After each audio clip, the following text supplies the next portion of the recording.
नमस्कार सगळ्यांना, स्वागत आहे तुमचं माझ्या YouTube चॅनलवर.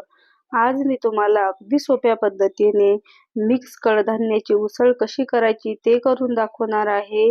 आणि अगदी साधी सोपी रेसिपी आहे आणि कमीत कमी घरगुती मसाल्यांमध्ये ही आपण रेसिपी बनवून तयार केलेली आहे. तुम्हाला सुद्धा खूप आवडेल. व्हिडिओ स्किप न करता पूर्ण बघा. इथे मी सर्वात आधी रात्रभर 1 ते 1.5 वाटी मिक्स कडधान्य असं भिजत घातलेलं होतं. बघू शकता तुम्ही. इथे आता तुम्ही कोणतेही तुमच्या आवडीचे कडधान्य भिजत घालून त्याची अशा पद्धतीची मस्त अशी चमचमीत उसळ बनवून तयार करून घेऊ शकता. इथे आता आपल्याला सर्व कडधान्य छान असा कुकरला शिजवून घ्यायचं आहे. इथे मी कुकरच्या 3 ते 4 शिट्ट्या करून घेणार आहे. त्यानंतर यामध्ये तुम्हाला जितकं पाणी घालायचं असेल तितकं तुम्ही शिजणे इतकं पाणी घालू शकता. त्यानंतर यामध्ये सर्वात आधी हळद घालून घेणार आहे आणि मीठ घालून घेणार आहे. मीठ शिजताना घातलं की आपल्या कडधान्याला मस्त अशी चव येते.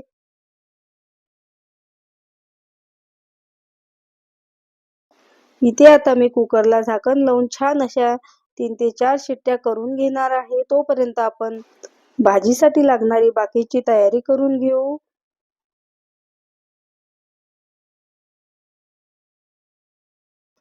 इथे मी आता सर्वात आधी खोबरं किसून घेतलेलं आहे अर्धी वाटी. त्यानंतर कोथिंबीर घेतलेली आहे, जिरं घेतलेलं आहे, लसूण घेतलेला आहे आणि अर्धा इंच आलं घेतलेलं आहे. त्यानंतर 2 हिरव्या मिरच्या घेतलेल्या आहे. हे सर्व आता आपल्याला मिक्सरला मस्त असं वाटून घ्यायचं आहे. अगदी थोडंसं पाणी घालून मी हे छान असं वाटण तयार करून घेणार आहे.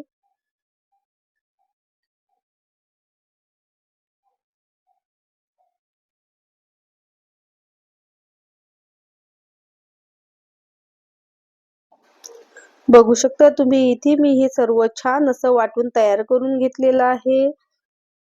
त्यानंतर इथे मी आता मध्यम आकाराचा एक कांदा छान असा कट करून घेतलेला आहे आणि एक मध्यम आकाराचा टोमॅटो सुद्धा कट करून घेतलेला आहे. त्यानंतर इथे आता आपल्याला सर्वात आधी फोडणीला तेल गरम करून घ्यायचं आहे.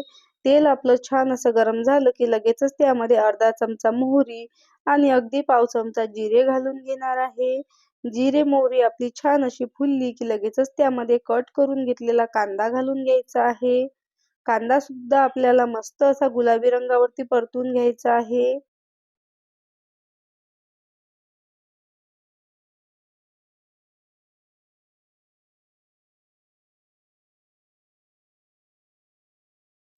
इथे आता आपला कांदा छान असा परतून झाला की लगेचच त्यामध्ये तयार करून घेतलेलं वाटण घालून घेणार आहे. वाटण सुद्धा आपल्याला मस्त असं तेल सुटेपर्यंत परतून घ्यायचं आहे. बघू शकता तुम्ही आपल्या वाटणाला इथे मस्त असं तेल सुटलेलं आहे. इथे आता आपण वाटण जितकं छान परतू तितकंच भाजीला रंग सुद्धा छान येते आणि चवीला सुद्धा छान लागते. आता यामध्ये मी टोमॅटो घालून घेणार आहे. टोमॅटो सुद्धा आपल्याला मस्त असा सॉफ्ट होईपर्यंत परतून घ्यायचा आहे.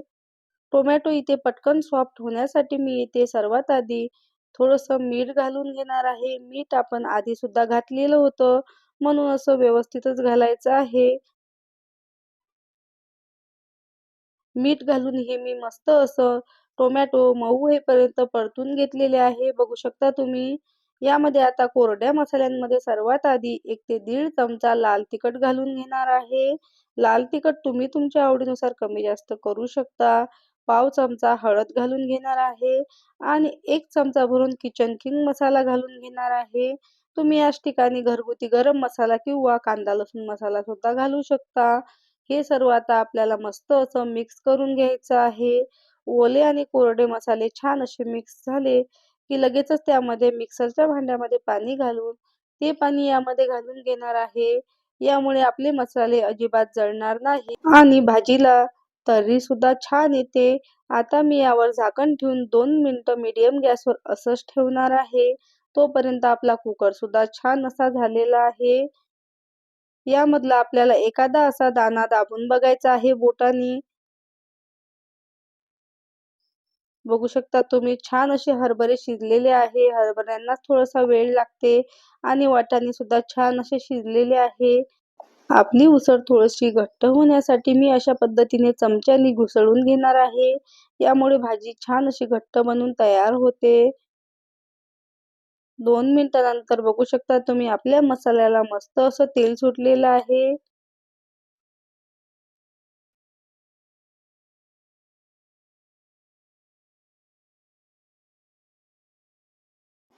हे सर्व आता मस्त असं एकजीव करून घेऊ. यामध्ये मी नंतर 2 तेजपान घालून घेतलेले होते. तुम्ही सुद्धा नक्की घाला आवडत असेल तर छान लागते चवीला. अगदी 1 किंवा 2 असे घातले आहे.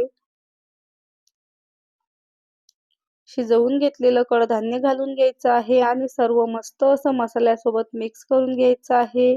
इथे आता तुम्हाला जितका रस्सा हवा असेल तो तितका तुम्ही यामध्ये घालू शकता किंवा कोरडी सुद्धा करू शकता. कोरडी सुद्धा छान लागते. मी इतपतच रस्सा ठेवणार आहे आणि झाकण ठेवून फक्त 2 ते 3 मिनिटं शिजवून घेणार आहे. बघू शकता तुम्ही 2 ते 3 मिनिटानंतर मस्त अशी आपली मिक्स कडधान्याची उसळ बनून तयार झालेली आहे. रंग सुद्धा छान आलेला आहे आणि तितकीच चवीला अप्रतिम झालेली होती. तुम्हाला सुद्धा खूप आवडेल. तुम्ही तुमच्या घरी ही रेसिपी नक्की ट्राय करून बघा. तुम्हाला जर माझी आजची ही रेसिपी आवडली असेल तर एक लाईक नक्की करा आणि कमेंट करून नक्की सांगा कशी झाली तर रेसिपी. चॅनलवर नवीन असाल तर सबस्क्राईब करायला विसरू नका आणि तुम्हाला माझे व्हिडिओ थोडेसे जरी आवडत असतील तर तुमच्या मैत्रिणींसोबत नक्की शेअर करा.